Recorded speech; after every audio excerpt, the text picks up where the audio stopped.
Good evening and welcome to the General Society of Mechanics and Tradesmen of the City of New York and our first winter lecture in Season 7 of the General Society Artisan Lecture Series.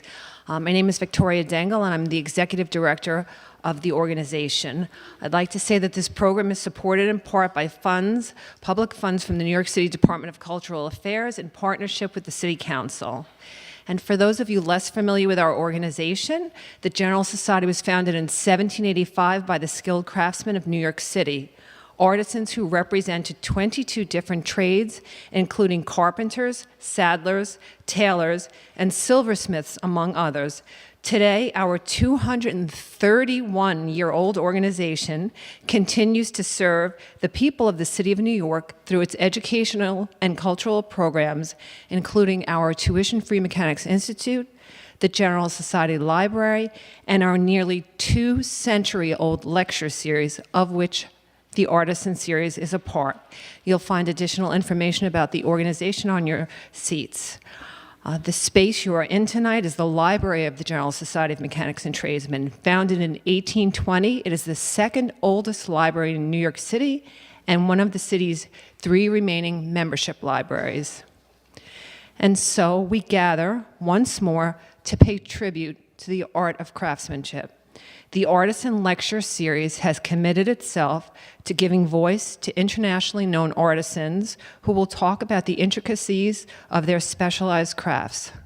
The mission of the Artisan Lecture Series is to promote the work and art of skilled craftsmen to assist in ensuring that their unique knowledge is understood and carried forth for generations to come.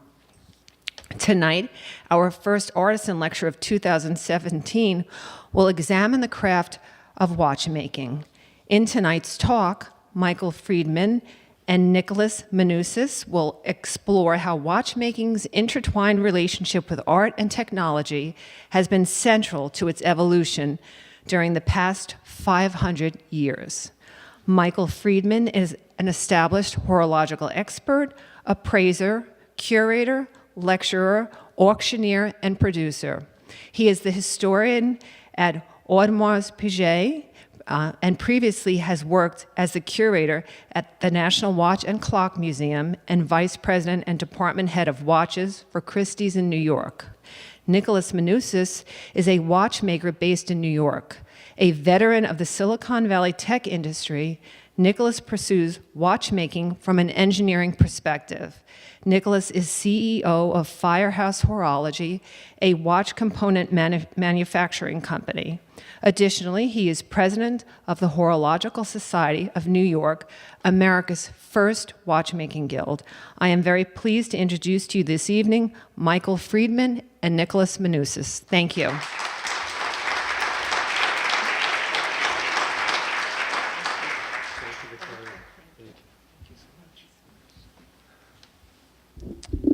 All right, thank you everyone. Thank you for coming. This is a great turnout tonight. It's kind of cool to be here for a General Society lecture because we are here every month for Horological Society lectures. And I'm just going to go back one slide here and we could see HSNY's logo. We like to call it HSNY, the Horological Society of New York. And as Victoria mentioned, we are the first and the oldest watchmaking guild in the country, founded in 1866. And we're very happy to be here at the General Society. Our lecture series is here on a monthly basis. The General Society are absolutely wonderful hosts for HSNY. We couldn't have asked for any better hosts. We're very, very lucky to be here. And if you guys like what you hear tonight, you're all very welcome to attend a Horological Society meeting as well. So with that said, with that little advertisement, let's get on with the show. I'll go back to the title slide, and I'm going to hand it over to my colleague and friend, Michael Friedman. Thanks, Nicholas. So for tonight, I'm going to be jumping in and passing it back to Nick when we get to technical points. This is the first time we've done a lecture like this. We really wanted to do something a little bit more dynamic. I'm going to be focusing on the historical and cultural side of things, and Nicholas is going to be taking over on the more technical side. Now, I'm able to do that to a point, but why not have a Silicon Valley veteran and a watchmaker handle the technology so I can sit back and relax and enjoy the show as well? Okay. Now, most objects and technologies that we engage with on a daily basis, they're going to be upgraded in a matter of a couple years or less. However, expertly crafted mechanical watches, they're designed and constructed to last forever. I put that in air quotes. Mechanical watches are among a tiny category of objects of permanence that stand in defiance of the planned obsolescence that permeates the vast majority of contemporary culture. The special places that watches holds in the present day is directly connected to the fact that watchmaking is among the most interdisciplinary fields in existence, deeply rooted in various spheres from within both the arts as well as the sciences. This discussion is going to explore how watchmaking's intertwined history with art and technology has been central to this evolution during the past 500 years. We want to shed some light as to why mechanical watches continue to galvanize collectors and enthusiasts worldwide, and why we're arguably in a golden age of highly creative and innovative watchmaking, which is happening simultaneously to us being in the digital era. So this is an unusual juxtaposition. Mechanical watchmaking is at an apex while we're digging deeper and deeper into the digital world, and we're going to explore why this is occurring simultaneously. So as I mentioned, horology is among the most comprehensive interdisciplinary field in existence. It has huge socio-cultural relevance that goes back to the ancient world and into the modern era. For centuries upon centuries, horology, technology, and artisanship have been closely intertwined. The world's museums proudly display timepieces adorned with exuberant examples of gilding, marquetry, mosaic, engraving, enameling, and other traditional creative techniques. Objects of time measurement constitute some of the finest examples of human skill and ingenuity ever applied to functional objects. When we refer to the notion of functional art, watches and clocks really capture this aesthetic entirely. With this in mind, I want to spend a moment discussing concepts of pre-mechanical time measurement from antiquity to further ground horology's intertwined roots with tech and art. Now, in the ancient world, the sun, the moon, the stars, and the constellations were the essential guides of time measurement and calendar information for all early civilizations. For most of the history of humanity, we've been stargazers, simple as that. Through celestial observations of the cosmos, we develop our stories, we develop our myths, but we also learned how to survive and persevere by understanding these natural cycles. Inevitably, the natural world served as the basis and source of inspiration for the earliest timekeeping instruments. Sundials were used to measure the passage of time, astrolabes were used to help map the stars, water clocks, which are an ancestor to the mechanical clock, I'm going to pass off to Nick soon to dive in, were used to trigger bells. And pre-mechanical timepieces, they evolved pretty much throughout the entire world, particularly in the northern hemispheres, many of which were tremendously sophisticated, others very simple in design but highly effective. Interestingly, regardless of where you look at the world, from the very origin of ancient timekeeping devices, they were always the platform for the decorative arts, in particular carving in the ancient world. This is an interesting notion. As you in this room are very, very much aware, not all objects of engineering were prized to a point to where there would be highly motivated platforms for the decorative arts, and watches and clocks and their ancestors always were. Now, the reason why I have these images here is because I want to stress the fact that one of the objects of technology that's been in existence longer than any other object that we can think of is the sundial and the obelisk. For at least 3,500 years, many experts are putting that number closer to 4,000 to 5,000 years, we've been harnessing the sun and using gnomons to measure the passage of time. Now, this is different from indicating the time. That comes later in culture with the development of clocks. At this point, you're measuring the passage of time through the length of shadows. So we were just talking about 3,500, 4,000 years of sundials. By comparison, it was only 800 years ago when the earliest massive iron clocks began to emerge in towers, churches, and turrets throughout Europe. Does anybody know what this clock is? What's that? No, not Bern. Anyone else? Prague, exactly. It's an amazing clock if you get a chance to visit it.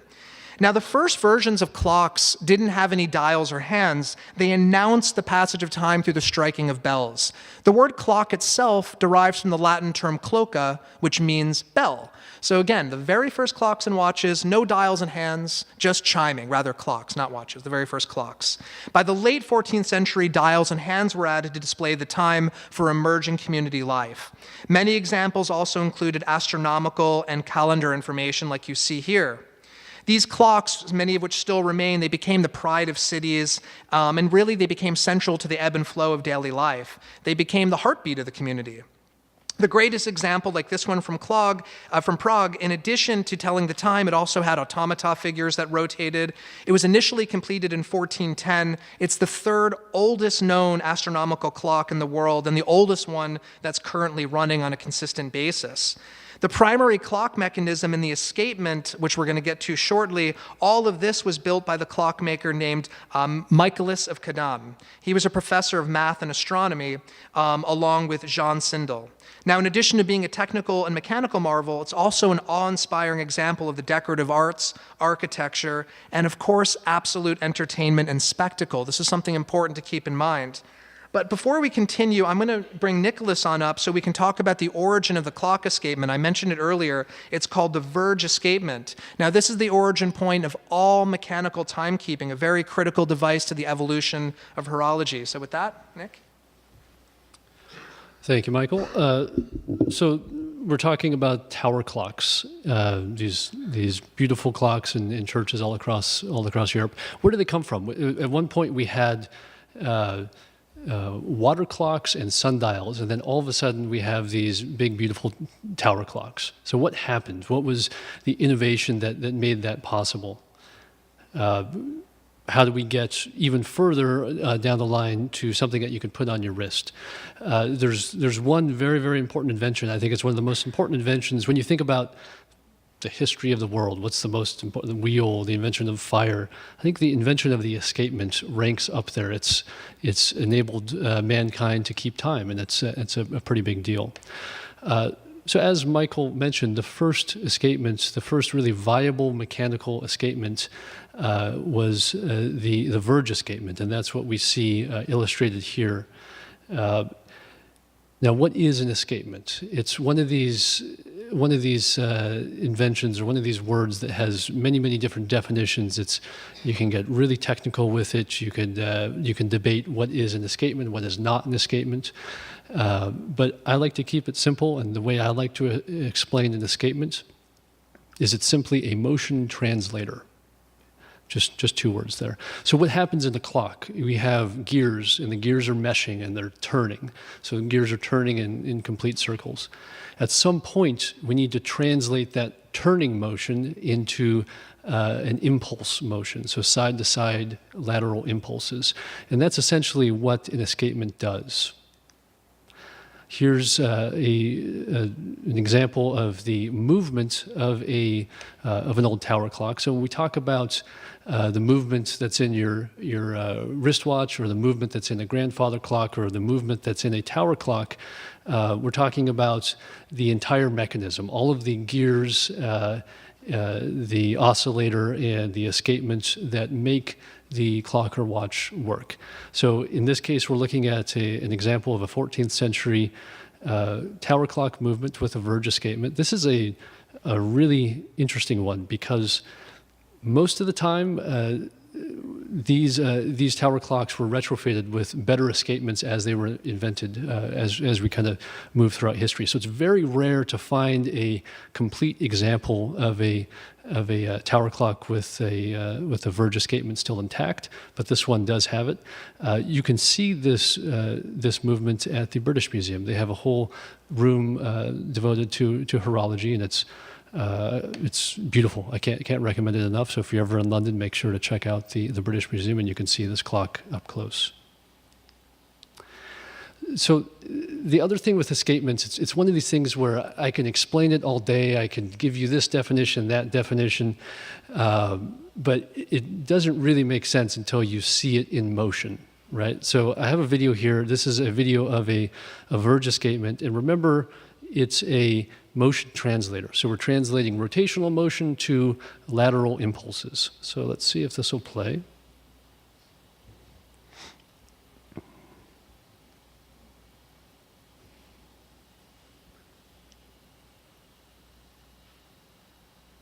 So the crown wheel there, I'm highlighting with a laser pointer, is turning continuously. And the verge escapement with the staff here in the pallets is translating that rotational motion to lateral impulses. And the lateral impulses are causing the oscillator to oscillate. And we're going to get much deeper into oscillators as we continue.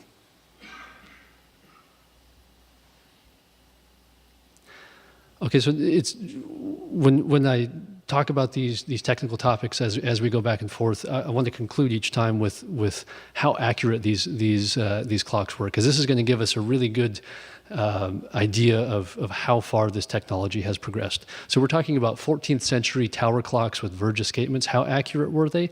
It's kind of difficult because they're not a lot of really good records that tell us exactly, but we can kind of deduce, and the overall feeling is that these clocks were accurate to around 10 minutes per day. So that's really not too great. You pretty much need to reset them every single day. And the nice thing is, you're at a big church with a tower. There's someone that's their entire job every day to make sure that the tower clock is on time. But thankfully, as we go on, you'll see that that's not needed much into the future. So accuracy, 10 minutes per day. Just keep that in mind. Okay, I'm going to hand it back to Michael. Thanks, Nicholas. Okay. So now, the challenge of adapting large-scale technology to smaller formats, it's not only a challenge of the present day, but it was also the case during the Renaissance. So we saw the early tower clocks are now transitioning from the large to the small. The earliest table clocks emerged in the very late 1400s. There's a few amazing examples at the Met, including this clock right over here. Now, these have the exact same technology that you saw in that tower clock. It has the same crown verge escapement, just adapted to a smaller object. In fact, that device was also used in watches when they emerged around the year 1500, which we'll get to shortly. To achieve these small sizes, though, we needed an alternative to power the clocks. The clocks used gigantic weights, and that's why you needed those big towers for the weights to descend. So the alternative was to utilize springs, and that's when we were able to create smaller clocks, like this example right over here. This piece, as I mentioned, is at the Met. It dates to 1568. It was made in Augsburg, Germany. Origin of clocks and watches is always geographically situated to the resources needed to make those clocks and watches. So Germany, Switzerland, England, there's a reason why the horology evolves in these areas. You need the raw materials. You need to be able to harness the ore. You need to be able to have the water and the forest for the forges, so on and so on. So the evolution is tied to the geography. This one was made by a gentleman named Caspar Behem and is in the style of a more famous maker named Jeremias Metzger. So this is nothing new. Ripping off people's styles and aesthetics and design codes goes way back to the Renaissance, even earlier. We see that many examples of it. The gilded case and dials extensively decorated with hunting themes, mythological, allegorical work, scroll work. Every observable part of the clock is the canvas for the decorative arts.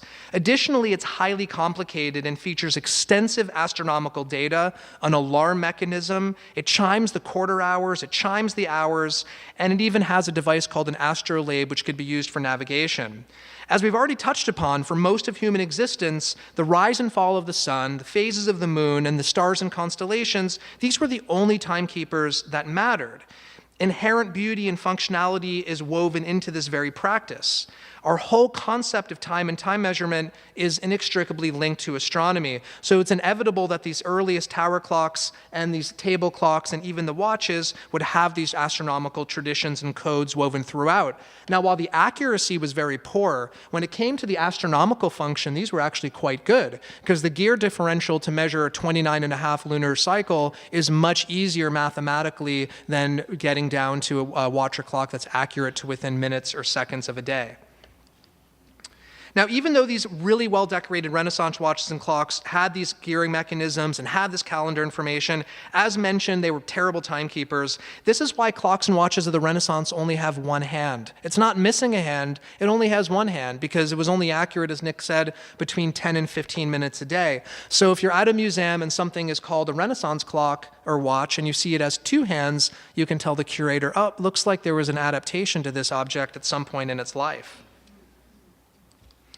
Now, in addition to being interdisciplinary works of science, technology, and artisanship, watches and clocks have also been the subjects of works of art. I have a whole nother lecture about this topic, but I wanted to include this painting, which is at the Met. It's one of my favorite works. It was painted by Rembrandt in 1633. It's called Portrait of a Young Woman with a Fan. That name is on purpose. You barely see the fan. The fan is black. You have to see the painting in real life. But what do you see proudly is that watch right there around her waist. This was an intentional statement on behalf of the artist and definitely a representation of her class and her stature. Watches were incredibly expensive at this time. They were really, really so sophisticated. They were even made fun of by the commoners. There's a contemporary of Shakespeare, a wonderful playwright whose name is slipping my mind right now. He wrote a play called Women Beware Women, and there's a scene where the courtesans are all debating which watch is the best watch to set their, which clock is the best clock to set their watch by. And Bianca, the main character, says, well, no clock is truer than the sun.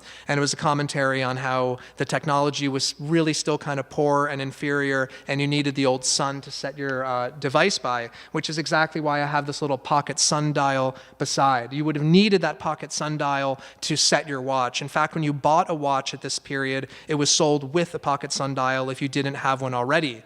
The pocket sundial and the pocket astrolabe, these were normal devices. These were common devices. It was the watches which were extremely rare. To give you an idea of how common these are, the pocket sundial like that from this era, from the early 17th century, is still an object that in this type of condition may only be $2,000 to $3,000 at auction. Not a huge demand, as they were quite many of them made for that period of time. Now, to demonstrate to what extent we really have complications or features on a watch, which Nicholas is going to get into more so than accuracy, I wanted to highlight this piece over here from Holland made in the early 17th century. It's hard to not see something like this as kind of like an iPhone or a portable device of its era. The watch strikes the hours, the quarter hours, it has an alarm, it has a moon phase, it also has an integrated compass and a sundial, which you can see on the top lid. This is not decorative. This was a functional object. It was necessary. Every surface of the watch is engraved, again, allegory, myth, scroll work. Note the engraved borders, the finely pierced case. The holes in the case are so that bell can transmit louder and further, so you can really hear the mechanism at work. Form and function are bleeding together entirely in that regard. No doubt this watch would have been utilized by a very, very wealthy merchant. This is an extremely rare object. This level of sophistication with the integrated compass and sundial, it's the best example in the world. This is over at the Met as well. It's the best example that I've ever seen. And the only logical explanation of who would have ordered and operated such a device would have been a very, very, very wealthy traveling salesman making his stops around the region. Now, up to this point in history, as decorative as watches and clocks were, and as ambitious they were mechanically, as mentioned a few times now, they weren't accurate, but that was about to change. It was not until the mid-17th century that advancements in mechanical horology developed to a point to where accuracy and reliability could be achieved. It's also during this period that discoveries in science and tech become increasingly reliant on accurate time measurement and the pioneering works of the interdisciplinary masters that create them. Among the most critical individuals that helped make this leap from timekeepers being decorative novelties to actual scientific instruments is the Dutch astronomer, horologist, physicist, mathematician, and thinker Huygens. Now, this isn't Huygens up here, this is Galileo. And the reason why we have Galileo up here is the device that Huygens invented was actually conceived of and illustrated and documented by Galileo much prior. So with that in mind, I'm going to pass you back to Nicholas, who's going to get a little bit deeper into the origin of the pendulum. Okay, so Galileo was a brilliant scientist, and maybe people don't really realize that he was a little bit of a horologist as well. So as Michael mentioned, he's really the father of the modern pendulum. And when we think about what makes a pendulum so useful for watches and clocks, it's nature. It's isochronous nature. So we're going to explore a little bit about what isochronism means.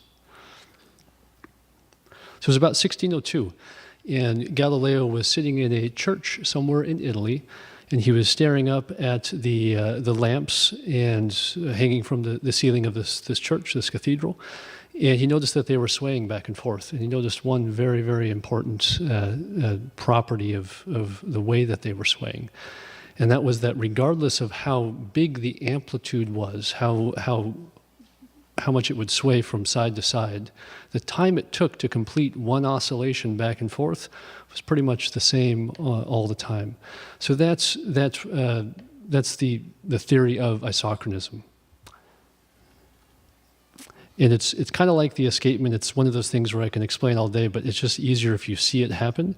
So what we're going to see here is we're going to see an animation of the pendulum, and the pendulum is going to start with a very big amplitude. It's going to be picked up from the side and drop down.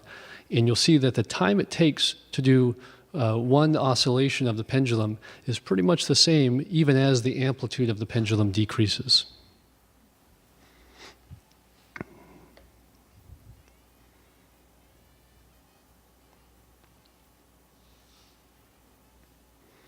So again, the amplitude is how much it's swaying side to side, and the time it takes to complete one oscillation from one side back to where it began is referred to as the period of oscillation. And then so we jump ahead a little bit to Huygens here. And Huygens knew about Galileo's research. He knew about this principle, and he thought about or invented a way of applying it to mechanical timekeepers. And that application, that invention, it's kind of difficult to say it's his invention because Galileo did a lot of scientific work there as well. But Huygens was the first to take the theory of isochronism, the theory of the pendulum, and directly apply it to a mechanical timekeeper. And so here's the pendulum clock. This is actually from Huygens, one of his early books on horology, and it was the first published work that details what a pendulum is and how it works with the clock. And so why is this a big deal? Why do we care about it so much? It's because it enabled a dramatic increase in accuracy for clocks. So before we're talking about 10 to 15 minutes per day, which is really not that great. So if you want to get to a level of accuracy that could enable industry in certain ways, enable science in certain ways, we need to think about accuracy to a much, much higher degree, and that's what the pendulum did.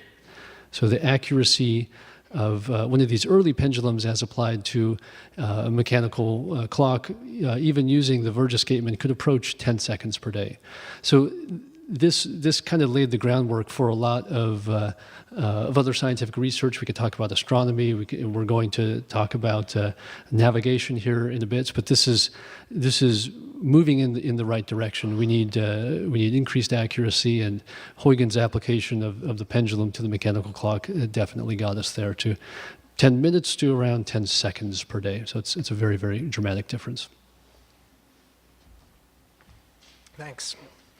So obviously you guys have gotten the sense any of these small topics we're hitting upon could be the source of a given lecture, especially the one that we're just going through. But from 10 to 15 minutes to 10 seconds, this is really what gives rise to the really what we look at as the scientific revolution. So it's with the invention of the pendulum that gives rise to the French Academy of Sciences, which was founded by Louis XIV in 1666, depicted here in the painting. It also is what leads to the establishment of the Royal Observatory in Greenwich, which was completed in 1676. So when we say that the history of science and technology is anchored to time measurement, we're not being romantic. This is fact, this is science, and even to the present day, which we'll get to shortly, this continues to be the case. Now, by the early 1700s, watches and clocks were in many ways the computers of the era. They're platforms of technological prowess, tools to determine calculations. But unlike computers, they're still these uncompromising works of art decorated by insanely skilled artisans using countless methods and techniques that were developed with great diversity, guided by the codes of any particular region in which they evolved. Even with the increased accuracy and the integration of timekeepers into the advancement of scientific pursuits, the decorative arts remains chief. So these objects make the transition from decorative to scientific, but the decorative arts continues along this path and journey. I'm mentioning this because this is where we're going to eventually get to, the modern wristwatch, which of course is a fusion of the two once again. Now, the fusion of mechanical ingenuity and artistic expression that's achieved during this era, it becomes the foundation of the entire watch industry for the centuries that follow, leading up to today. This is a quarter repeating mechanism, one that chimes the hours and quarter hours. Note the bell mounted on the inside of the case. That was literally a little miniature bell there. I also want you to take particular note of all that beautiful scroll work, pierced and engraving. This mechanism is hidden. You don't normally see this. You have to know how to open up the watch, how to lift the dial, remove the dial. So really only other watchmakers would be looking at that portion of the mechanism and still treat it as an absolute canvas of art. This piece here was made by an English watchmaker named George Graham, who was one of the big famous names, along with another maker, Tompion. And now, leading on to a third watchmaker, we've talked about quite a few over here. Again, I can get into depth, but time is slipping by, and I want us to cover a few more topics. I think we're going to jump right onto Harrison. So Harrison, you might have heard the expression, the quest for longitude. There's been a lot discussed of this over the last 15 years. I'm going to have Nicholas give a nice short version of the John Harrison story and why this is so important. But when we talk about the jump of these objects being objects of art to objects of science and tech, this is really the one series of inventions that contextualizes that best. So, has anybody seen the movie adaptation for the Search for Longitude? I see a couple hands, or read the book by Davos Sobel. It's a great book. I absolutely recommend it. This topic is a very popular topic for horological society meetings because it's just so important and it's so interesting. So John Harrison was originally trained as a carpenter, and he got into clockmaking, and he ended up inventing one of, maybe just after the escapement in general, he invented the second most important invention for the horological world, and that's the marine chronometer. And the marine chronometer kind of enabled the British Empire to take place. So I'm going to quickly go through what that means and how it happened.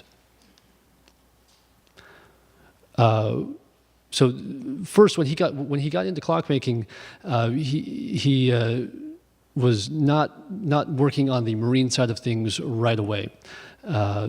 He made a couple other very, very substantial contributions to the field. The first is the Gridiron Pendulum. This was a temperature compensating pendulum with alternating rows of steel and brass, which kept the pendulum length very stable in the summer months and the winter months. And this enabled the traditional pendulum clock to have a further increase in accuracy of about a second per week. So this is a big deal, but Harrison did not stop there. He wanted to take on the problem of longitude. And what is the problem of longitude? You think about what longitude is. You think about the Earth like an apple, and you slice the apple. Each of those slices could be represented here. Longitude is a representation of how far east or west you are on the planet. And if you're out in the middle of the ocean, that's a big deal because you really want to make sure that you know where you are so that you're navigating to the correct place. Many of the governments in Europe realized that this was a big problem because their ships kept crashing and lots of their sailors kept dying, and they realized that they needed to be able to navigate in the open sea reliably if they were going to be the strongest navy in the world, if they were going to explore the world and colonize. So this is literally how the British Empire kind of got built up and took place, because they were able to navigate on the open sea. So how did they do this? John Harrison started building the marine chronometer. The marine chronometer is a clock that you can use and a ship in the middle of the ocean.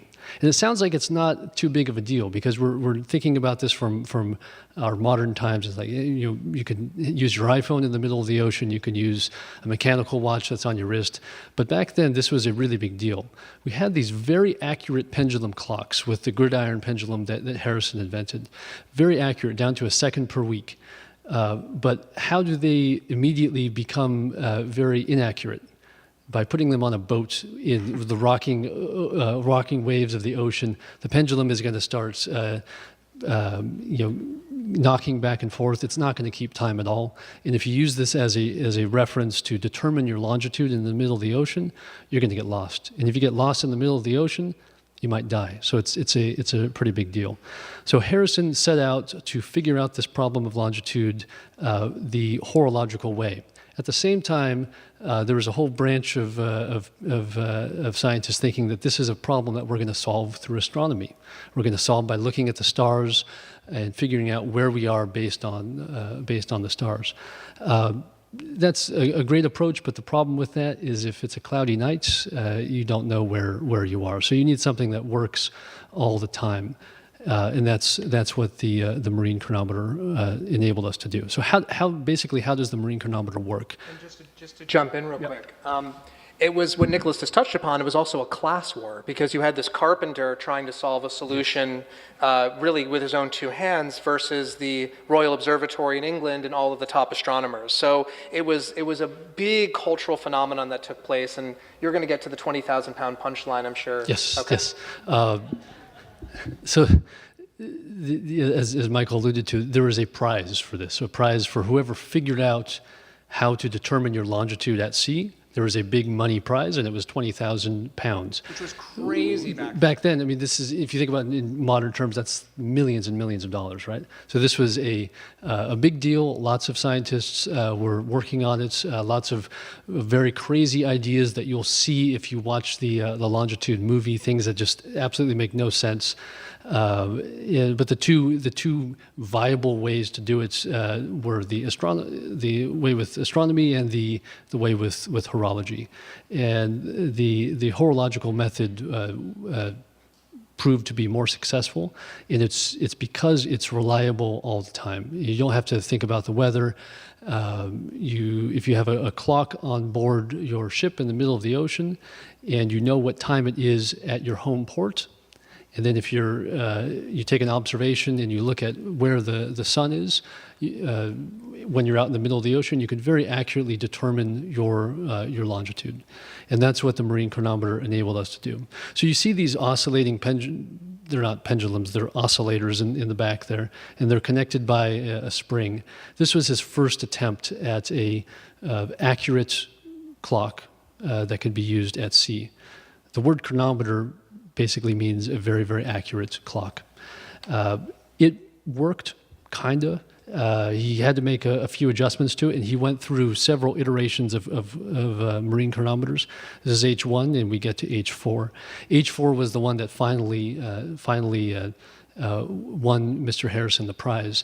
But when you think about it, it's not just like, oh, he spent a couple years working on developing this clock and winning a prize. He spent basically his entire lifetime doing it. So he was awarded the prize. I think it was in his 80s, right? Well, it actually took 20 years to get the money. Yeah. So he won it, but then he had to fight for the cash, and he had to fight for it year after year after year, and didn't actually get paid out until the end of his life, really. I think it was the movie really talks about it very nicely, but he had to enlist the help of the king at the time. Yes. To lobby for him in Parliament and demand that the prize money be paid out before he finally received the 20,000-pound prize for his life's work and for the one device that enabled the British Navy to sail the oceans around the world and to know exactly where they were at all times. So it's a really, really big deal. And let's put this into context for a sec. Here, I'll just jump to this one real quick.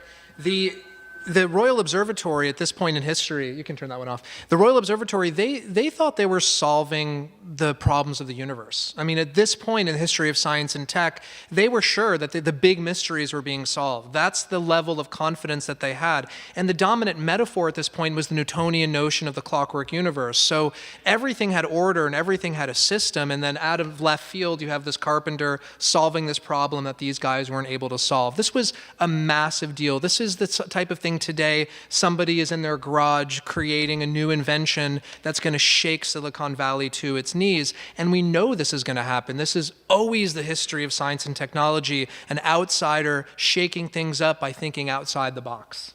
Absolutely. So when you got to the point where he has a marine chronometer that actually works, he gets to what you see projected up here. It looks like a pocket watch, but you can go to the Greenwich Observatory in England and take a look at it. It requires two hands, but you can definitely bring it on board a ship, and it's invaluable.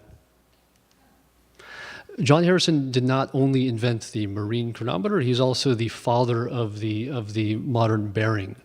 His bearing was more of a caged roller bearing, but it was used to reduce friction in the clock movements so that it didn't need to be lubricated as much with oils that wear out over time. So he had the idea to put these rollers in a cage, and he's basically the father of the modern ball bearing that we all know so well today. So this is the Greenwich Observatory. This is where you can go if you'd like to see those marine chronometers. It's just outside of London. And you'll notice something very interesting on the roof there. There's a big red ball. Does anybody know what that's for? A couple hands, a couple people. So that ball is used by sailors to set their marine chronometers by right before they leave port and go sail across the Atlantic Ocean. Right, so the observatory here has some very, very accurate pendulum clocks in it. So when this ball drops, you can set your marine chronometer by it, and as long as your marine chronometer does not stop running while you're out at sea, you can tell where you are. Why is this red ball important? It's important because of where we are right now, here in New York City, and what's just a couple blocks that way from us. Anybody recognize? Yeah. So New Year's Eve, the Times Square ball drops. Where does this tradition come from? It's directly from the observatories with their ball drops. So Happy New Year. I don't recommend it watched on TV, but yeah, the ball drops, and that's exactly where that tradition comes from. Awesome. So we're technically almost out of time, and we have a lot to go. Nicholas and I were way too ambitious with the subjects we wanted to cover. You can see we're serious nerds for this type of material. It's our lives and our passion. So we're going to whip through a little bit now. We'll just sort of go into accelerator mode. I wanted to show this image. This is, again, early on, but memento mori, clocks and watches as symbols of the passage of time from throughout history. This is as overt of a symbol as you think it is, and again, this is an object that's over at the Met. This is an incredible clock from 1770 from a maker called Berthoud. Hugely decorative, but it also is showing the equation of time connected to longitude. The equation of time looks at the fact that human time, clocks and watches, does not align perfectly with astronomical time. And the reason is the revolution of the Earth around the sun is not a perfect circle, it's an ellipse. So the human time and solar time waver as much as 14 minutes and only matches up during the solstices, the winter and the summer solstice. So this was a clock that measured the difference between human time and solar time, which is extremely interesting.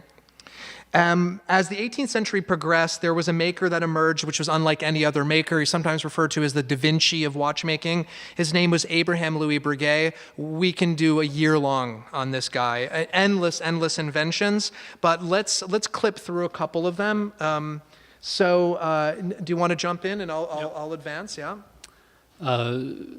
He didn't invent the automatic winding mechanism, but he perfected it in a production watch. So this is a very early Breguet pocket watch that winds itself just by the natural movement of holding it, of walking around with it. He also did not invent the minute repeater, but he invented these gongs for the minute repeater. Instead of the bell, you remember the bell on the earlier version? Now it's moved on to gongs, so you can make a thinner watch. So it's getting more fashionable with the time. It's not a big, bulky thing on the chatelaine, but something whoop, that you can slip discreetly into your pocket. So we can, there's a video here. I don't know if we're going to have, do we have audio for the videos? No? Okay. So we'll skip by it. Yeah. So the minute repeater chimes the time. So you press a button and it chimes and tells you what time it is, all mechanically. The tourbillon, it's not really a complication. It's an anti-gravity mechanism to fight or work against the effects of gravity on the accuracy of a mechanical clock. Very, very popular to see today in wristwatches. And note the engine turning on that gold dial. So even a very technical looking piece has these lovely decorative flourishes, as you can see. So this is a modern tourbillon. This is a tourbillon by the brand Greubel Forsey, one of the best finishers of mechanical watches today. And it kind of shows you what the vintage versus a modern tourbillon looks like. And a tourbillon is one of those things that you just need to see happen, see it in motion. So the balance wheel there is oscillating very quickly. That's why it's kind of blurred out. But as it's oscillating, it's turning inside a tourbillon carriage, and that makes sure that the balance wheel is always going through different positions constantly, which kind of averages out or works to fight against the effects of gravity. It's not really much of an issue today because we wear wristwatches on our wrist and we're constantly moving them throughout all different positions. But it was an issue when you wore a pocket watch in your pocket in one position all day. It caused some issues with accuracy. Today, the tourbillon is it's the money complication. I mean, you put a tourbillon in your watch, it's an example of virtuoso, of magnificent mechanism that the watchmaker put a lot of effort into making, and you see tourbillon watches that are frequently in the six-figure price range. Exactly. Just pushing the decorative side of things, this was a piece made for the Chinese markets. Swiss export to Asia was massive in the late 18th and early 19th century. The most decorative and some of the most complex watches were made for export to Chinese royalty in particular and elite. This is an incredible example of the Chinese flower of the peony, which is incredibly depicted on this hand-painted enamel. And the watch also has a chiming and musical function to it as well.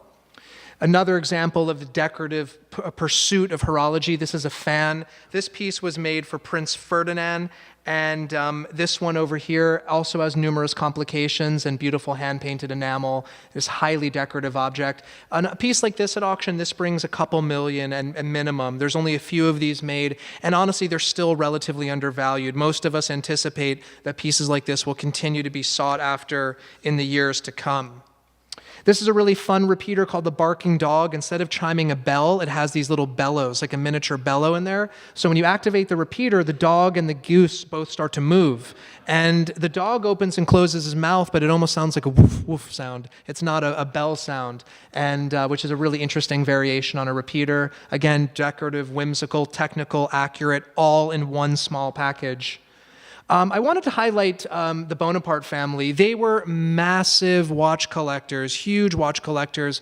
The most famous member of royalty to start collecting watches wasn't in France, it was in Russia prior. Catherine the Great was an amazing collector of everything. If you go to the Hermitage, her watch collection is incredible. But I would say that the Bonapartes closely followed. This was a piece where she was able to see what time it was even when the watch was closed. The arrow there is indicating the time. Right now you can see it's about 8:10. Give or take a couple minutes. It's called a montre attack, so she could feel it or look at it without opening up the watch. The Bonapartes, Caroline Marat, for example, ordered, I think it was over 30 objects from Breguet, and herself ordered them. Same thing with Josephine here. They weren't sending people to Breguet. They themselves were going. Their names are in the archives. So these, again, objects continue to be highly prized, just like the Renaissance, even though they were also very accurate and technical as well.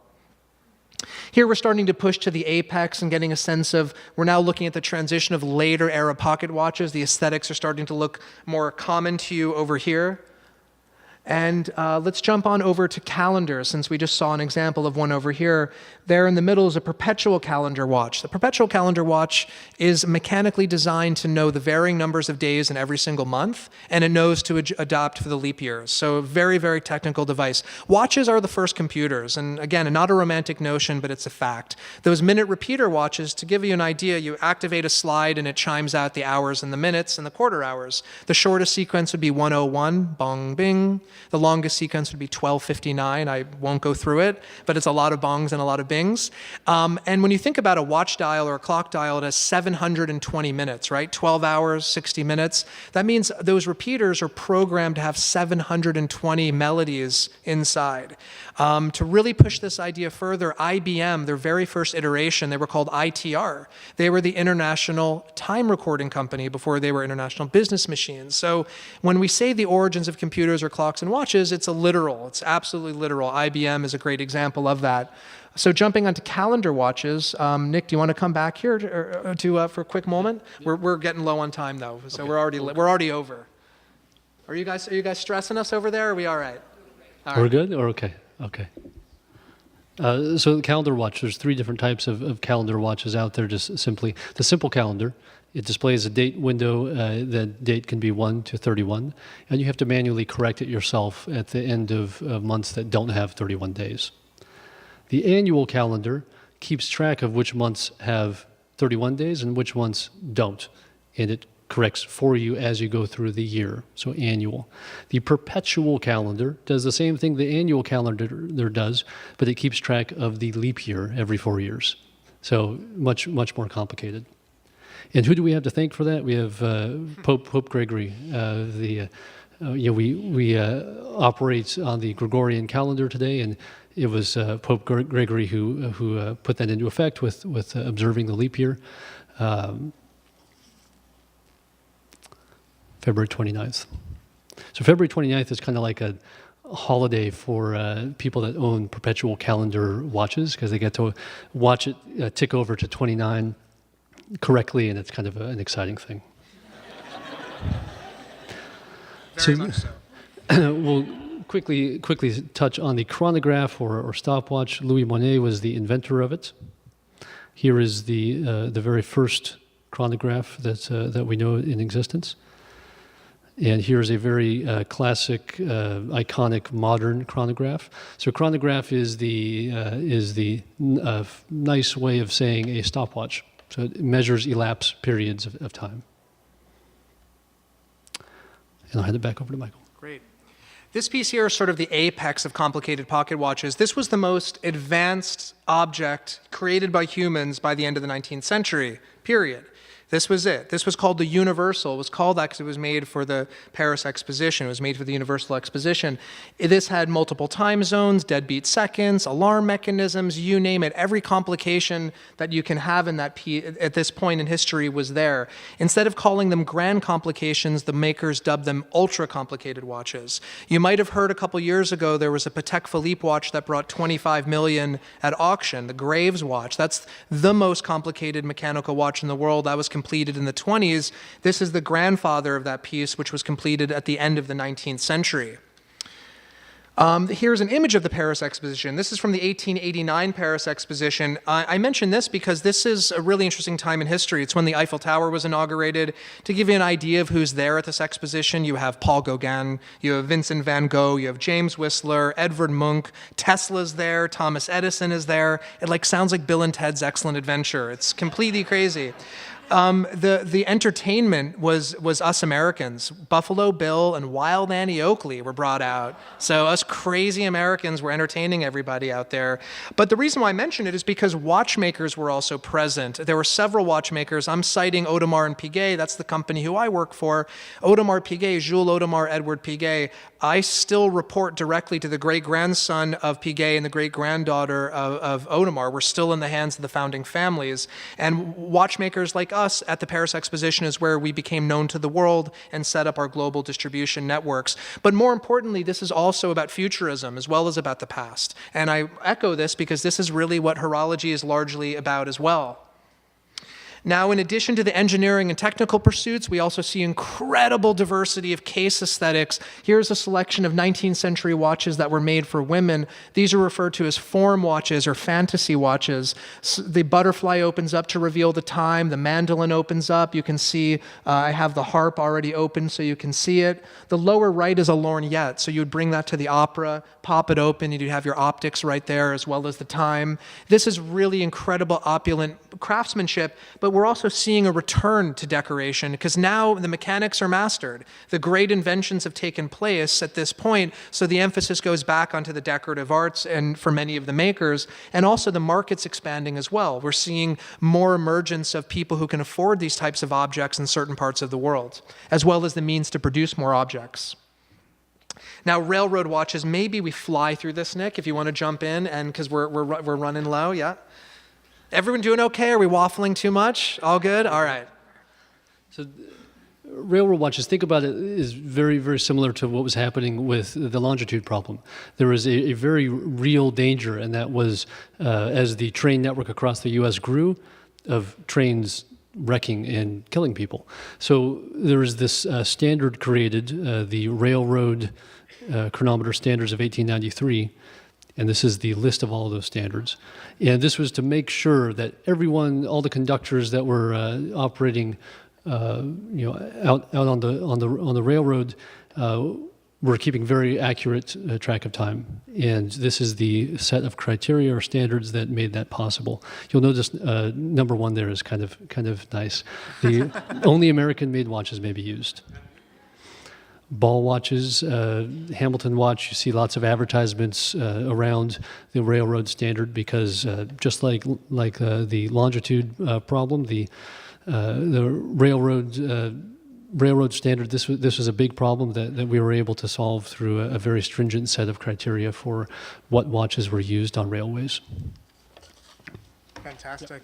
And yeah, as Nicholas mentioned, it was life or death. I mean, and the railroad industry was like the internet. This has made the world smaller. The 1880s were an insane decade for a lot of reasons. It was when standard time was implemented, when the railroad industry, all of these things happened because we were expanding westward and everyone was keeping time locally. You set your clock and watch by high noon. But what happens when you have one train track and you have trains coming using that same track and everyone's using their own local high noon, time is truly relative. When I was curator at National Watch and Clock Museum, one of the projects I did was reading the newspapers about when standard time was implemented. And it was interesting because this was right before Y2K. And that's why I did the study, because those of you who remember 1999, people were freaking out. And I was curious, when else in history might have this happened? And an old timer who was a retiree at Hamilton Watch Factory said, look up the newspapers about the railroads. And sure enough, all that same degree of paranoia that we saw in 1999 was happening in the 1880s with standard time. How can you manipulate God's time? How can you manipulate natural time? Very, very interesting point in history.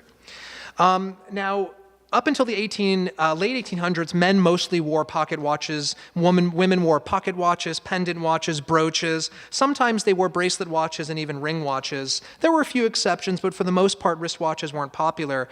This here is the first minute-repeating wristwatch, but you can see it's really a pocket watch with little lugs soldered on. This piece was made by Audemars Piguet, but it's actually on exhibition at the Omega Museum. The founder of Omega, Louis Brandt, ordered this particular watch. It's not until the Boer Wars that men really start to wear strap watches, and this doesn't take off until World War I. Now, up until this point, wristwatches were considered very feminine. You can imagine how that started to change with like images of this dude coming on back, right? Now, all of a sudden, you have this masculinization of the wristwatch, and you had the little brothers and the kids of these soldiers. They didn't want their dad's pocket watch. They wanted that awesome military wristwatch that Big Brother had coming back from the war, or in many instances, an object returned because Big Brother didn't make it back from the so-called Great War. But this is super critical because it popularized wristwatches in a massive way. And if you're curious, yes, that's literally a shrapnel guard on that watch that were sold as shrapnel guards to protect the dial and to protect the face of the watch. This was super critical for timing of military, timing of armies. We're starting to shift from trench warfare into more advanced military techniques. Again, this is a whole nother subtopic we can get into, which you can only fly by right now. But the important takeaway is that this is what popularized wristwatches. So if you look at the ad from the 19-teens on the left, you see only one little wristwatch and mostly pocket and pendant. You jump to the Rolex ad post-World War I, and it's all wristwatches and one pocket watch. This is an absolute reflection of what happened in terms of the economy of watchmaking.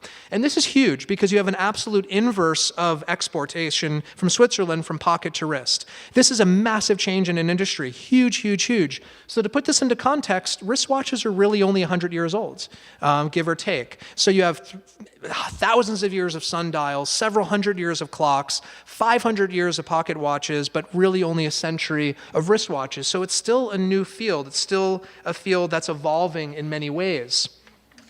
Here's an example of early wristwatches with complications. These are from the early to the mid-20th century from a variety of brands. And what's really interesting to see, no circular watches, right? The circular form was still a pocket watch form, and wristwatches were viewed to should be something different early on. So all the brands, it didn't matter if you were Cartier or Audemars or Patek, it didn't matter what brand you were keeping the circle shape for pockets and you were moving on to these other forms for wristwatches. Round watches for wristwatches really don't start to come until just before World War II. Really in the 30s is when we start to see it take place. But this gives you an idea of the diversity of form language in terms of the case and design language in terms of the dial already. So these are all first-generation wristwatches. This was a brand new field. At Audemars Piguet, we have in our archives the illustrations when the watchmakers were first designing it. They didn't know which should be on the left hand, it should be on the right hand. They didn't know where the crown should be. We have the first-generation docs that show all of the thought process that went in to creating really this new functional art form. As we move into the pre-war and war era, we see the round form, which really becomes the more standard for watches that we see today. Again, though, even though they're all round, massive, massive diversity in terms of form language and design language from a variety of different brands. The Patek Philippe in the top center just came up at auction. It set a world record, $11 million. In stainless steel, there are only 3. To give an idea, the yellow gold model is worth about 500,000. So just because it's precious metal doesn't make it more valuable. Rarity, rarity, rarity. Now, again, this is an original ad showing 3 watches that were available simultaneously, different sizes, different shapes, different dial aesthetics. Interestingly, at Audemars Piguet, everything before 1951 was a unique one of a kind. No 2 duplicates. So if somebody in your family has an Audemars from the 20s, that's it. It's one of a kind, never made again. This is showing some other really great diverse forms from different brands, Jaeger-LeCoultre, Patek Philippe, and Audemars, looking at the drama of case form. So even after round watches were satisfied, we went back into the exploration of different forms and different dial features, the strong octagon there, the beautiful rhomboid shapes in the center, and of course the famous Reverso watch. Now, the quartz watch was invented in 1969, but this was 42 years after the quartz clock was invented at Bell Labs by Marison and Horton. To the Swiss watch industry, it was an absolute crisis. It devastated most of the industry. Well-established brands like Patek and Audemars, Rolex, IWC, Omega, we had to adopt this new technology with a very particular caliber that's shown right there. It was called Beta 21 caliber. Most of these brands continue to make mechanical watches, and these quartz watches were made in very small numbers, and they're sought after by collectors. But eventually that changed. The technology got mass-produced, the costs went way down, and the accuracy went way up. So this was the first time that the watch industry really faced a massive, massive crisis. And I'm going to pass back to Nicholas to talk a little bit about why quartz watches are super, super accurate.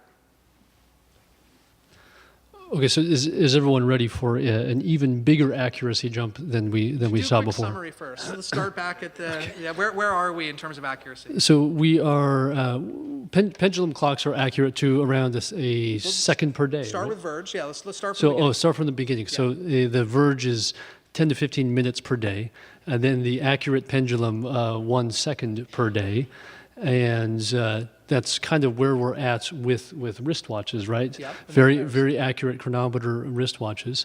Harrison figured out how to make an accurate clock that we could take on a ship out at sea. And so now we get to kind of a stratospheric jump in accuracy, and it's the quartz crystal. And basically what happens here is if you pass an electrical current through a quartz crystal, the quartz crystal vibrates at a very reliable and specific frequency. That's 32,768 hertz. And as we saw before, the faster the frequency, the higher the frequency of your oscillator in a watch or clock, the more accurate it's going to be. So this gets us to around 25 seconds per year. So before we're talking about per day with mechanical timekeepers, and now we're talking about per year. So it's a dramatic jump in accuracy that happened very, very quickly. And as Michael said, it really decimated the mechanical watch industry. Because overnight, why would you buy a mechanical watch if you had this type of accuracy available to you, often much, much cheaper? It's a good question. It was Bell Labs, right? Yeah, so the principle of piezoelectricity, which is the principle behind quartz technology, was discovered by Madame Curie, but it wasn't harnessed until about 25 years later at Bell Labs. And they invented the quartz clock. And overnight, in all scientific laboratories, mechanical and electromechanical clocks were being replaced. But it took a long time to miniaturize. It took 42 years to miniaturize to a watch. The whole history of science and tech is about miniaturization. Today, we look at this with satellites, medical equipment, televisions, our phones, right? Our phones aren't phones, they're miniature computers. We call it a phone, but it's a miniature computer. So it took 42 years to get it down to the watch form, and it was two worlds simultaneously that released it. Seiko really won the war by a couple months. It was on their model called the Astra. It debuted in 1969, and the Swiss conglomerates a few months later came out with the Beta 21. But the Japanese were much faster at mass producing it and making it small enough to fit into women's watches. And that's when quartz watches really took off, was in the late 70s when they became thin. Some of you who are my age and older might remember your moms switching to these quartz watches, and it became very popular, taking out the mechanical movement, putting in the quartz movement, which kills Nicholas and I today when we see an old watch. We literally, like, part of our soul just gets hacked up, but it happens. Now, the quartz crisis, what's interesting about it, do we come back to that? Yeah, we come back to it over here. So, Nicholas, jump to atomic really quick. Let's do that super fast. Okay, I'll talk as fast as I can about it. Quicker. I'm not even going to try and explain the technical background of how an atomic clock works. He made this in his bedroom, by the way. That's Nicholas's bedroom. That's my bedroom. But it takes our accuracy much, much, much further.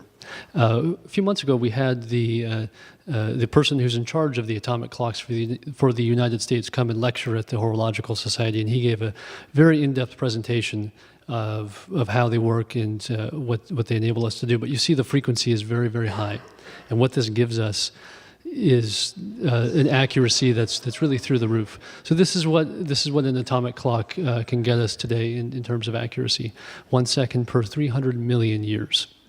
It's pretty crazy to think about. Insane. And the reason why I wanted to jump to there is to look a little bit, where does this leave the mechanical watch industry, right? Like, how is this stuff even relevant anymore when there's far superior technology? Why do I have a picture of a gigantic camera right here? Well, if you think about the history of art is primarily about realism and representation of realistic figures throughout most of art history. Then all of a sudden in France, an invention comes along in the mid-19th century called photography. Photography captures realism in a way that the best painters, even they couldn't achieve. So what happens as a result? The Impressionists. The Impressionist painting is a direct result, that whole movement to realism being captured in a new form and an advanced technology. It liberated artists. From Impressionism to Expressionism, Surrealism, all the fields that follow are only possible because the camera is invented. This isn't my theory. This is a often discussed concept amongst art historians, what leads to Impressionism. There's other factors as well, sociocultural factors, but no doubt that the camera was a big part of that. And the same became true also for for watches as well. With the quartz era, yes, it devastated the industry, but it also created a new level of experimentation. So on the one hand, in the late 70s and 80s, we have the calculator watches, which are really the first smart watches. And these early guys are starting to go way up in value. Friends of Nicholas and I's, like out in the valley, a lot of tech heads, the younger kids in their 20s, they want these late 70s calculator watches, and they'll pay big money for them in great condition. And on the flip side, you had the Swatch watches, which we all remember super well. Now, these are the Keith Haring pieces, and again, these watches bring an incredible amount as well at auction today because of the association with Keith Haring. So you see two different interpretations, one all about art, one all about technology. Those of you paying attention get a feel for the theme that we're weaving throughout the discussion tonight. Now, what is interesting, though, is in the wake of the quartz crisis, you're now able to be reborn. You're now able to reemerge. So companies like Patek and Audemars went back to classic pocket watch complications, but interpreting them in a new way. And this leads into a really critical invention. This is one of the last big touch points we're going to talk about. This is the invention of CNC and CAD and eventually silicon. So I'm going to invite Nicholas back for the last time this evening. Oh, it's going to be a bummer, but we've been here now. We're now 45 minutes over, so we better keep hustling. And he's going to dive in a little bit into these advanced technologies. Okay, has anybody heard the term CNC before? A couple people, yeah. So computer numerical control, what does that mean? That means computers controlling mills and lathes. So tools that we use to cut metal and shape metal, computers are now controlling it for us. So that lets us do very, very complicated shapes that otherwise would have been very, very difficult to achieve by hand. And this is an example of one with this curved organic fan. Things like this would be extraordinarily difficult to make by hand with a mill or a lathe. And then the other side to this is CAD, computer-aided design. So both CAD and CNC have enabled the whole modern era of watches that we see today. We see lots of complications or features or ways of shaping the movements that would have been practically impossible to do beforehand. And one of the very, very first series mechanical watches that saw a direct benefit from CNC and CAD was the AP Caliber 2870. And the very interesting point here, this is the first time you've ever seen a tourbillon in a series wristwatch by a manufacturer. We've seen them in wristwatches before, mainly for one-off observatory pieces, but this is the first range of watches that you can go into a boutique and purchase that had a tourbillon in it. And this was back in 1986, so this was a pretty big deal. Here's another view of it. To this day, I think it remains one of the thinnest tourbillon wristwatches ever. Here's some of the schematics from it. And there is the tourbillon mechanism taken out of the watch. How much does that watch go for? So very undervalued. it is, and that's it's a great question. And so this is an example where an object to have value in any field of art, it has to align with current collecting codes. And it's a very small and it's a very fragile watch. We're seeing some women buying them now because it's no longer suitable for men. Today, men are wearing bigger watches. It's even a little small for some women. It's interesting, 80s watch aesthetics in some regards have more in common with the 50s than they do today. It's going to come back again, but the real reason is that it's very, very fragile. It's not yet shock resistant. And Audemars Piguet today is known, Serena Williams wears our watches when she's playing, let alone a piece like this. Literally, if you shake somebody's hand too hard, it might have an issue with it. Amazing piece of technology, but a little bit fragile. It's more, and it was also the number that were made. There were a few hundred made.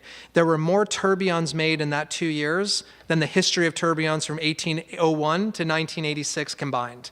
So it was exciting for the company, but they overproduced it. This was at a point in history before you had extensive market research. It was a new idea, a new concept. They went for it. It was a good success. Those first 250, 300 pieces, the last 100 suffered a little bit. The second generation are starting to go way up in value because they're a larger size watch.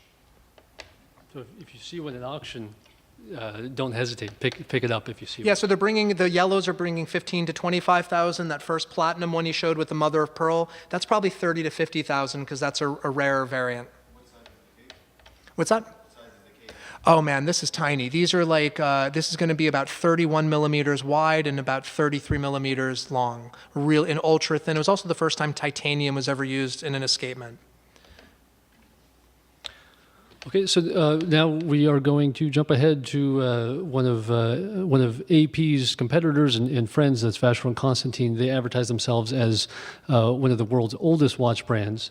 And this new watch that they introduced, it was last year, the 57-260. You can see it's kind of like John Harrison's H4. It's a pocket watch that you need two hands for. The reason I like to bring this up is because it's the most complicated watch in the world. Why is it so complicated? How are they able to make it so complicated? It's directly because of the manufacturing technology that is so available and prevalent today. It's CNC and CAD. So here's the movement. It's multi-layer. You can imagine working on that. Here is one of the mechanisms. This is the armillary tourbillon, and you'll notice the very organic, curved, three-dimensional shape of the tourbillon cage. You can imagine trying to manufacture this 100 years ago without CNC or CAD. I don't want to say it's impossible, but I would not want to try to attempt it. With CNC and CAD, it's very approachable. It's something that's much easier to do. Okay, now we jump ahead to silicon. That's me. I'm just joking. But this is my day job. This is what I work with on a day-to-day basis. Silicon is kind of the next frontier for watchmaking. This is silicon in the sense of what we use for chips in our smartphones and computers. We can manufacture parts in silicon for mechanical watches with an accuracy that's well beyond what we can do with traditional metals. That's one huge advantage to it. It has a number of other advantages. It's anti-magnetic. It doesn't really need to be lubricated. It's harder and lighter than steel.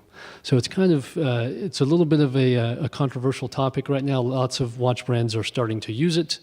And lots of watch brands are saying, no, we're going to keep things traditional. We're not going to use it. But I'm a big fan of it myself. It's what I work with on a day-to-day basis, and it's working its way into a lot of mechanical watches today. Here's a very good example of one of the nicest mechanical watches today with silicon. This is a silicon tourbillon. That's from Ulysse Nardin. This is their anchor tourbillon, and you'll see the pallet fork and the escape wheel there in purple. That's pure silicon. That's exactly what makes up the chips in your computer and phone. So it's starting to work its way into mechanical watches. Very futuristic look. All right. And I should just state, because Nicholas is too humble, he's at the forefront of a lot of this new technology that's evolving. When I first met Nicholas, he had just finished a project. He made a tourbillon, a gigantic tourbillon on a 3D printer, and he had to program and design the 3D printer to produce the tourbillon. That was, yeah, so needless to say, he was kind of like an instant hero. And now, last week, I went to his laboratory and where his nanotech lab, where he's working on new silicon features for watches. And it's fascinating because, as you see, it's really this absolute emergence, this combination of the analog and the digital worlds coming together in fascinating ways. And that's kind of where we're going to conclude at. Yes, we're almost done, I promise. So let's get through this conclusion. I think it's going to bring it all together. So that massive spirit of liberation and innovation we were talking about in the 2000s gives rise to independent brands and gives rise to creative watchmaking like what we're seeing on these screens. For the first time, the industry moves beyond key makers and iconic designers and becomes to start looking at individual craftsmen and women who are really able to work outside the bounds of traditional watchmaking.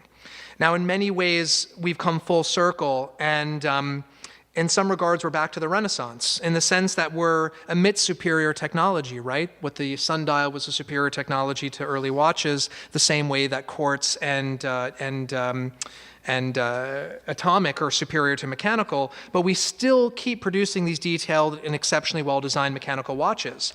If we take a step back, away from the broader industry and away from the marketing campaigns, away from awards and comparisons, and if we just look at watches being made and the women and men who are producing them, we're really heading into a fascinating area of arts and expression, as you can see on the screen right here. We're often asked by collectors, enthusiasts, friends, as to what the future of mechanical watchmaking is. How much longer will this technology remain relevant? How and why is watchmaking popular today in the digital age? From the age of discovery where we began, to the Industrial Revolution, into the machine age, and onto the present day, how is it that mechanical timekeeping continues to evolve and flourish? Why do people like us have any interest in this topic of study? Why do we wear these pieces that require maintenance? And why is it so important for us to share these stories about mechanical watches?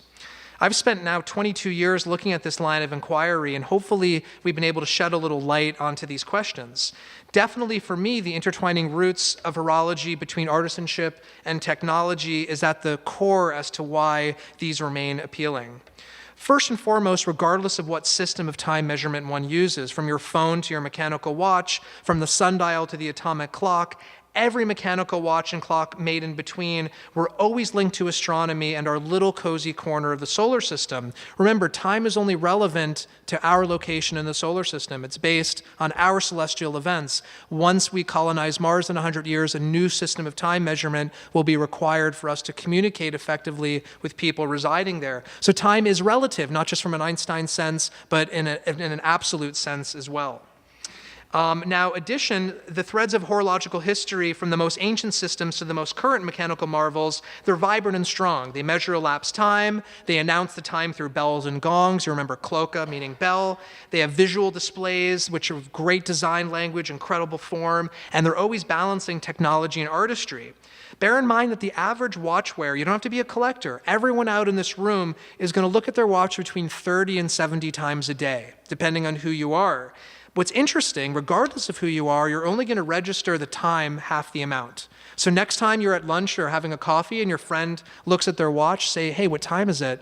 They're going to have to look back at their watch again half that time. I've done this study a few times. It's fascinating. It never changes. But why is that? Well, we're looking at this object of functional art and sculpture that resides on our wrists. I'm back to this idea of kinetic art. I know that's a bit of a pop term, but in terms of watches, it really means something. It's our second skin. Watches are part of our identity. They're part of our storytelling. It's part of the fabric of our culture.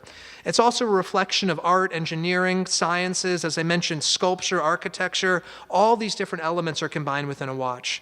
Now, the next reason is perhaps a little more esoteric and theoretical, but it's one that I'm personally convinced of, and I think Nicholas and we've had this discussion a few times now, and you've helped broaden my own perspective on this point. But here in the digital age, we're in a constant state of connectivity. Okay, even our appliances at home are connected to the internet telling us to change the filters. We cannot escape it. But the mechanical watch is a sanctuary of independence from all of this interconnectivity. It's literally a self-contained universe between you, the time, the watchmaker who produced it, and your friends and colleagues who are interested in that object on your wrist. It's not connected to anything other than those few people. This one-to-one relationship is becoming a super rare commodity in the information era, and it's undoubtedly a major factor in the widespread popularity of what's essentially obsolete technology in purely practical terms. I love the Apple Watch. I love new tech. I'm a patent nerd, but they all look the same. They're mass-produced. They're fast food. This is an object of art, an object of technology, an object of all this history combined into one. So it's not about better or worse, it's about different. And what's interesting is what we're seeing young people with the emergence of smartwatches and Fitbits and these types of things, it's doing wonderful things for our industry because it's introducing young people to the idea of putting something on their wrist, as well as people who stopped wearing watches. It's reintroducing this idea to them as well. So some sectors in the watch industry, mechanical watches that are at $1,000, $2,000, these are being hit very hard by smartwatches, so-called smartwatches. I don't think they're very smart. They have to be upgraded constantly and thrown out, but smartish watches. But what's cool is we're seeing increased discussion and passion and even mainstream media talking about mechanical watches and handmade watches, and watchmakers, these men and women producing these pieces, are starting to become known names. When I started in this field over 20 years ago, watches were really uncool. There was no way it would have galvanized even a room like this to talk about these topics, and a lot's changed in those 2 decades. There's a permanence about horological objects as they're a true expression of the interdisciplinary nature of art and science. They're also windows into the era and culture of those that produced them. The entire history of science and technology has always been anchored to the time code and will continue to be so. Intertwined roots and an intertwined future. So with that, Nicholas and I thank you all so much for your time and attention. And your patience. We realize we went 30 minutes over, but we're hanging out for a few minutes. If you guys have any questions, please don't hesitate to ask.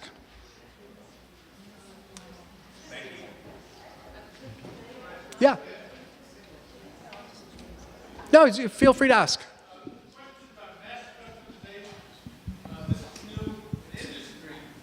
Obviously, exactly the technology described, materials like silicon lend itself very well to that. What is the trend in terms of this? In terms of customization? Mass customization, in the sense that one can take parts of it that are across the line of something, very much in the way one would have it with certain movements or whatever, but at the same time, each one can be customized. That's right. With exactly the kind of parts that were talked about that are largely silicon. That's a great question. So the traditional companies are starting to do this with dial configurations and case forms and materials, but I'm going to have Nicholas jump in to answer your brilliant question about how far this can actually go in the future. I think it's a great question. I don't really see it happening with silicon, though. I see it happening with 3D printing, because 3D printing turns the traditional manufacturing methodology completely around. You no longer have this economy of scale where you get a discount if you make 1,000 pieces or something. You can do one piece at a time, and it's the same price to make one custom component as it is to make 1,000 components that are the same. I see it being more and more popular, but I see it as a result of modern 3D printing technology. Ladies and gentlemen, just because of this really special, spectacular lecture that, of course, we did not want to cut off at any earlier point, but I know that many of you perhaps have to go now. So what I'm going to suggest is that we're going to finish the formal part of the lecture, invite you all for a glass of wine, and I'm sure both Michael and Nicholas would be happy to take questions after we finish the lecture. So I would like to seize this opportunity to thank you both so much, because what an amazing and fabulous lecture, really. Yeah.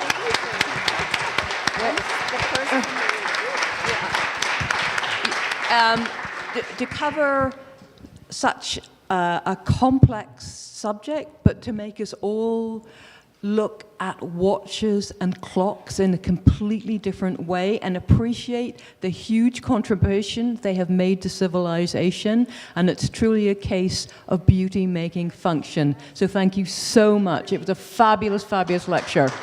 Yeah.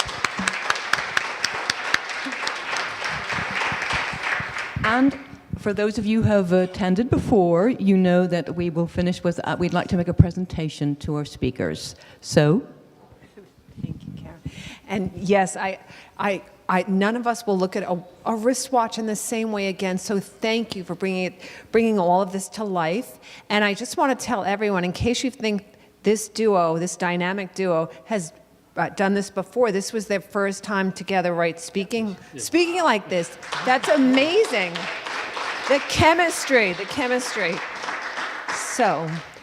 The General Society of Mechanics and Tradesmen of the City of New York, founded 1785, expresses its gratitude to horological expert Michael Friedman, historian at Orange Piguet, Intertwining Roots, Watchmaking, Artisanship, and Technology for his participation in the General Society Artisan Lecture Series. Thank you so much. Thank you. Hold on. You're very welcome. And the General Society, founded 1785, expresses its gratitude to watchmaker Nicholas Manousos, president of the Horological Society, Intertwining Roots, Watchmaking, Artisanship, and Technology, for his participation in the General Society of Mechanics and Tradesmen Artisan Lecture Series. Thank you. And hold on. And thank you, Nicholas. Thank you. And gentlemen, because our friends at the General Society of Mechanics and Tradesmen, as you know, anyone who comes to our events, we always make you a lifetime member of the library. So both Nicholas and Michael, lifetime members. We're here every month anyway.